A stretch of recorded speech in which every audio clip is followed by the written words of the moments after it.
Email में ये बताया गया था कि जो बायोफार्मास्यूटिकल सामान होते हैं वो एक कंपनी के द्वारा बनाए जाते हैं। इस आधार पे उक्त कंपनी ने मेल के द्वारा इनसे संपर्क किया और वो सामान देने के लिए इनसे कुछ एग्रीमेंट करते हैं वादी से।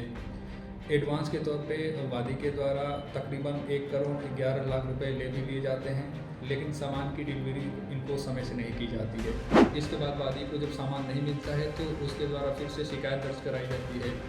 तो फिर इसके द्वारा सामने वाले व्यक्ति के द्वारा मांग किया जाता है कि तकरीबन 25 लाख रुपए और दे दीजिए, क्योंकि फाइनेंस डिपार्टमेंट में कुछ पैसे मांगे जा रहे हैं। जनपद कानपुर नगर के थाना चकेरी से संबंधित है। इसमें वादी राजेश गुप्ता जी हैं, जिनके द्वारा एक मुकदमा लिखवाया गया था, जिसमें शिकायत दर्ज कराई गई थी कि इनके पास यूपी से एक ईमेल आया हुआ था और ईमेल में ये बताया गया था कि जो बायोफार्मास्यूटिकल सामान होते हैं वो एक कंपनी के द्वारा बनाए जाते हैं। इस आधार पे उक्त कंपनी ने मेल के द्वारा इनसे संपर्क किया और वो सामान देने के लिए इनसे कुछ एग्रीमेंट करते हैं वादी से।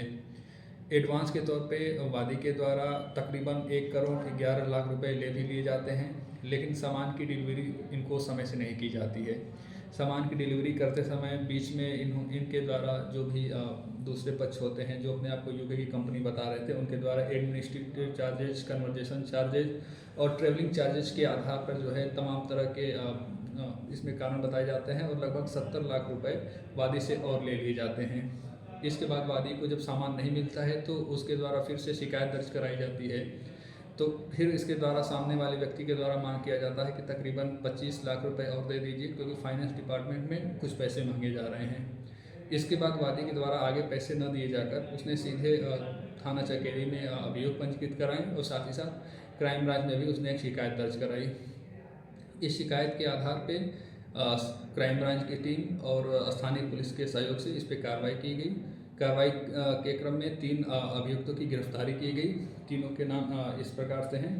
अजहर पुत्र अनीस अंसारी, ये हैं मुंबई के रहने वाले हैं। जनक कुमार पटेल, ये पुत्र अंबालाल पटेल, ये अहमदाबाद गुजरात के रहने वाले हैं।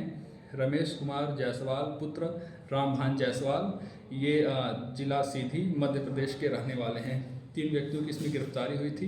गिरफ्तारी के साथ ही इनके साथ chequebook, passbook, mobile SIM card, ATM card और मोहर, लैपटॉप, मोबाइल फ़ोन इत्यादि अन्य भारी मात्रा में सामान भी बरामद हुए थे। पूछने पर इन्होंने बताया कि ये अपना वास्तविक पहचान छिपाने के लिए जो है आम पब्लिक से संपर्क करते थे, उनसे अकाउंट नंबर लेते थे और अकाउंट नंबर जो है ये झांसा देकर लेते थे कि उसमें गेम के पैसे आएंगे और जो भी पैसे आएंगे उसका कुछ परसेंट जो है आम पब्लिक को या जिसका अकाउंट होता है अकाउंट होल्डर को दे दिए जाते हैं। इसी आधार पे ये प्रतिदिन कई लोगों से संपर्क करते थे और कुछ एक में जब सफल हो जाते थे तो उससे पैसे का ट्रांजैक्शन भी अपने अकाउंट में करवा लेते थे।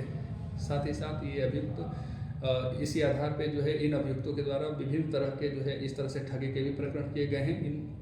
इनमें से एक अभियुक्त पहले भी जेल भी जा चुका है और इनके स्वयं के अकाउंट के साथ साथ ये अपनी एक करेंट अकाउंट भी खोले हुए थे और जिसमें एक कंपनी भी एसोसिएट थी और उस कंपनी के एसोसिएट के द्वारा जो है ये लेन देन भी तमाम तरह के करते रहते थे।